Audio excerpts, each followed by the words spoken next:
नमस्कार, मैं हूं आपके साथ नम्रता। महिला दिवस के दिन महिलाओं के खिलाफ स्विट्जरलैंड से एक बड़ी खबर सामने आई। देश में लोगों से राय ली गई।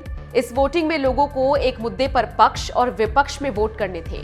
मुद्दा किसी एक चीज को बैन करना था। इस वोटिंग में करीब 49% लोगों ने बैन का समर्थन किया, तो वहीं करीब 51% लोगों ने बैन का विरोध किया।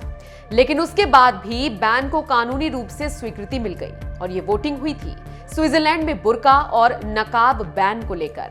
इस बैन के बाद स्विट्जरलैंड की मुस्लिम महिलाएं अब अपनी पर्देदारी के लिए ना तो बुर्का पहन सकेंगी और ना ही नकाब से चेहरा ढकने की इजाजत होगी।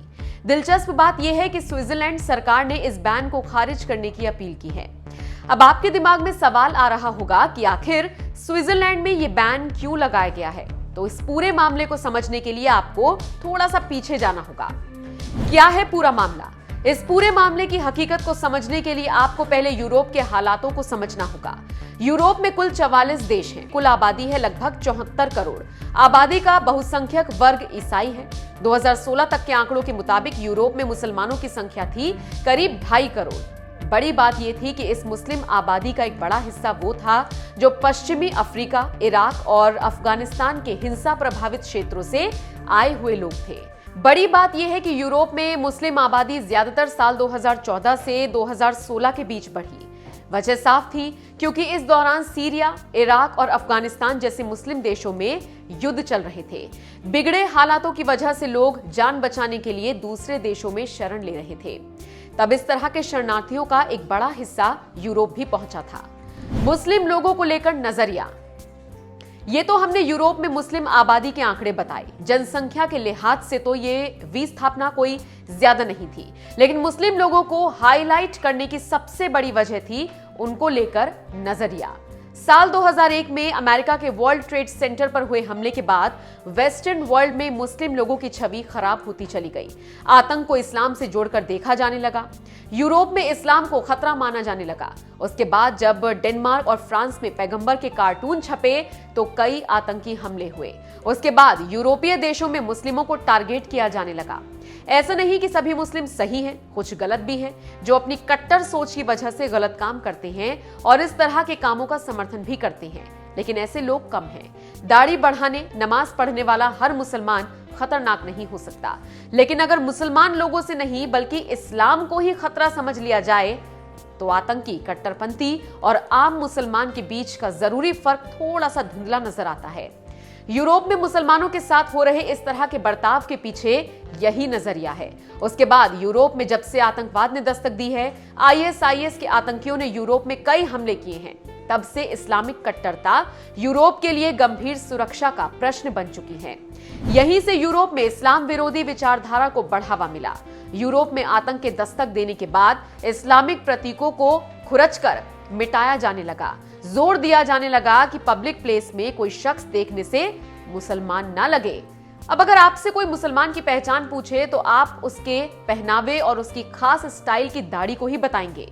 यूरोप में इस पोशाक को ही निशाना बनाया जा रहा है और ये पोशाक है बुर्का और हिजाब।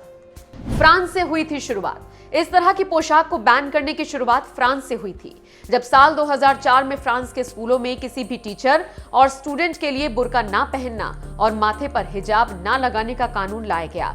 तब फ्रांस में इस नियम को पॉलिटिकल और पब्लिक दोनों तरह का सपोर्ट मिला। उसके बाद साल 2011 में फ्रांस में बुर्का पूरी तरीके से बैन कर दिया गया। तब इस बैन को सुरक्षा संबंधी जरूरत से जोड़कर देखा गया। फ्रांस के बाद Belgium, Austria, Netherlands, Italy, Denmark और बुल्गारिया में भी ऐसा ही बैन लागू हुआ। हालांकि साल 2014 में यह मामला European court of human rights भी पहुंचा, मगर तब कोर्ट ने भी यही कहा कि किसी भी देश की सरकार को बुर्का बैन करने का अधिकार है। इससे धर्म और अभिव्यक्ति की स्वतंत्रता का उल्लंघन नहीं होता। इसके बाद और भी यूरोपीय देशों में बुर्का बैन की मांग उठने लगी। स्विट्जरलैंड में बुर्का बैन इसी सोच की देन। यूरोप में इसी मांग से जुड़ा एक बड़ा अपडेट स्विट्जरलैंड से आया है। 7 मार्च को यहाँ सार्वजनिक स्थानों पर बुर्के और नकाब को बैन कर दिया गया है। खास बात यह है कि स्विट्जरलैंड में जिस स्विस पीपल्स नाम की राजनीतिक पार्टी ने ये रायशुमारी कराई थी, उसे मुस्लिम इमिग्रेंट्स की विरोधी माना जाता है। इसी पार्टी ने बुर्का बैन करने के प्रस्ताव पर वोटिंग कराई थी। इनमें से 48.8% वोटर्स ने बुर्का बैन करने के विरोध में वोट डाला, तो वहीं 51.2% लोगों ने बैन का समर्थन किया। इस तरह बैन को कानूनी मान्यता मिल गई। अब वहां सार्वजनिक जगहों पर चेहरा नहीं ढका जा सकेगा। इस नियम के अपवाद भी हैं, मसलन धार्मिक स्थानों के भीतर इस पर बैन नहीं होगा। स्वास्थ्य कारणों से मास्क लगाने और चेहरा ढकने पर भी पाबंदी नहीं होगी। स्विट्जरलैंड के इस बैन पर कुछ सवाल भी खड़े होते हैं। सवाल ये कि क्या स्विट्जरलैंड को इस बैन की जरूरत थी? क्या सच में ही बुर्का और नकाब स्विस आबादी के लिए कोई परेशानी खड़ी कर रहे थे? तो जवाब होगा शायद नहीं, क्योंकि आंकड़ों के मुताबिक स्विट्जरलैंड की कुल आबादी है लगभग 85 लाख। इनमें लगभग 4 लाख मुसलमान हैं, मतलब कुल जनसंख्या के लगभग 5%। अब इनमें से कितनी महिलाएं हैं और उन महिलाओं में से कितनी महिला बुर्का और हिजाब पहनती हैं? खैर, हमने आपको पूरी कहानी बताई। आपका इस बैन को लेकर क्या कहना है, कमेंट करके हमें जरूर बताएं।